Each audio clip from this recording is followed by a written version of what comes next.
इतिहास में ना कुछ नाम ऐसे होते हैं जो जीत और हार के तराजू में तौले ही नहीं जा सकते।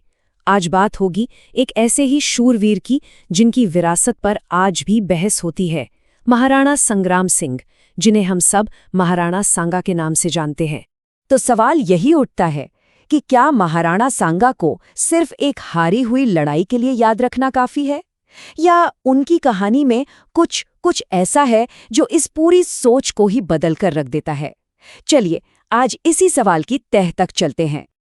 देखिए, सांगा की कहानी को समझने के लिए ना सबसे पहले उस इंसान को समझना होगा। उनका शरीर ही अपने आप में एक जिंदा इतिहास था।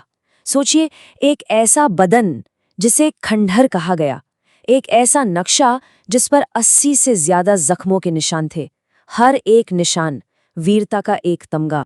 तो चलिए उनकी बड़ी बड़ी लड़ाइयों की बात करने से पहले जरा उस योद्धा के शरीर को देखते हैं।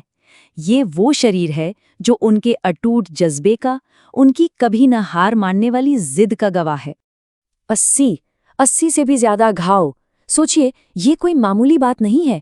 ये सिर्फ एक नंबर नहीं है, बल्कि ये गवाही है उन अनगिनत लड़ाइयों की जो उन्होंने लड़ी। हर घाव मानो एक कहानी कह रहा हो, हर निशान किसी जीत या फिर किसी भयानक संघर्ष का सबूत था। एक लड़ाई में उनकी एक आंख चली गई, हमेशा के लिए। पर क्या इससे उनका हौसला टूटा? नहीं, बल्कि उनका संकल्प और भी फौलादी हो गया। हर चोट उन्हें कमजोर नहीं और मजबूत बना रही थी। फिर एक तलवार के वार से उनका एक हाथ भी कट गया। जरा सोच कर देखिए, एक आंख नहीं, एक हाथ नहीं, फिर भी वो योद्धा मैदान में डटा रहा।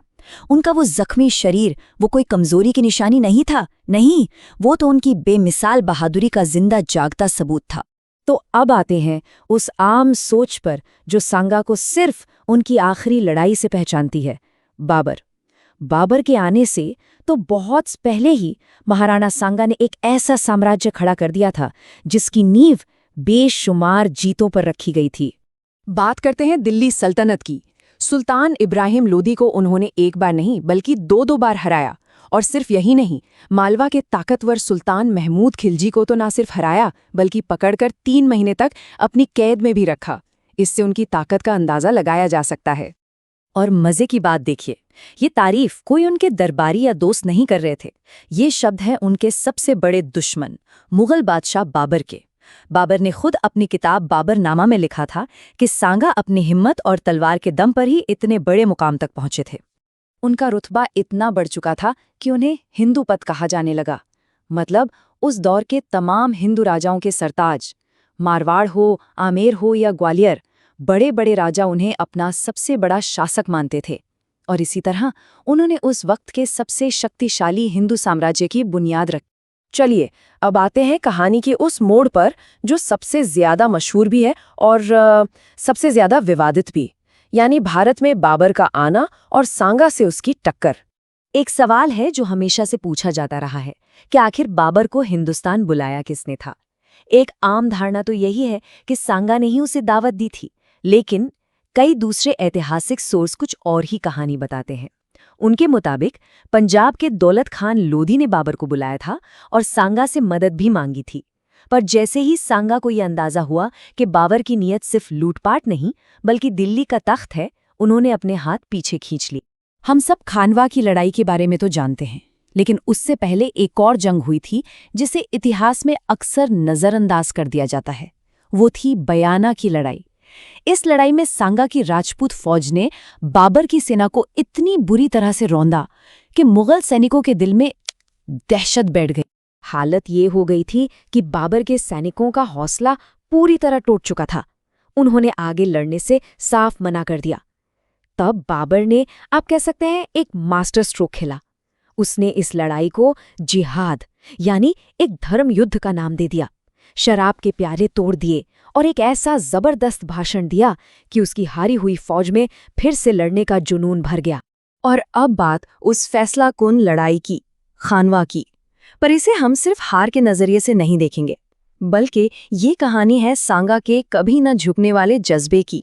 16 मार्च 1527, खानवा का मैदान, इतिहास की सबसे घमासान लड़ाइयों में से एक। इस बार बाबर की तोपें राजपूतों पर भारी पड़ी। लड़ाई के बीच में ही राणा सांगा इतने बुरी तरह जख्मी हो गए कि उन्हें बेहोशी की हालत में मैदान से बाहर ले जाना पड़ा। और यहीं पर कहानी एक बिल्कुल ही अलग मोड़ लेती है। कोई और होता तो शायद हिम्मत हार जाता, पर वो महाराणा सांगा थे। जैसे ही उन्हें होश आया, उन्होंने हार नहीं मानी, बल्कि एक कसम खाई कि जब तक बाबर को हरा नहीं देंगे, अपनी राजधानी चित्तौड़ वापस नहीं लौटेंगे। और इतना ही नहीं, उन्होंने फौरन एक और जंग की तैयारी शुरू कर दी। लेकिन देखिए, किस्मत का खेल।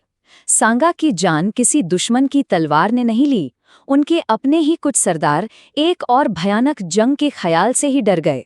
वो सांगा के उस कभी ना हार मानने वाले जज्बे का शायद सामना ही नहीं कर पाए, और उन्होंने ही मिलकर सांगा को जहर दे दिया। तो ये पूरी कहानी हमें एक बहुत बड़े सवाल के सामने लाकर खड़ा कर देती है कि आखिर महानता का असली पैमाना क्या है? क्या सिर्फ जीत ही सब कुछ तय करती है? उस दौर की इस सोच को समझने के लिए ये पुरानी पंक्तियां बहुत कुछ कहती हैं। एक राजपूत स्त्री कह रही है कि अच्छा हुआ मेरा पति रण में मारा गया। अगर वो हार कर घर लौटता तो हमारे कुल पर दाग लग जाता। मतलब इज्जत जिंदगी से भी बढ़कर थी।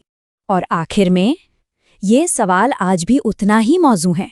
क्या हमें इतिहास के नायकों को सिर्फ उनकी आखिरी लड़ाई के नतीजे से आंकना चाहिए, या फिर महानता का असली मतलब है वो हिम्मत, वो संघर्ष और वो कभी हार न मानने वाला जज्बा जो महाराणा सांगा की पूरी जिंदगी में दिखाई देता है?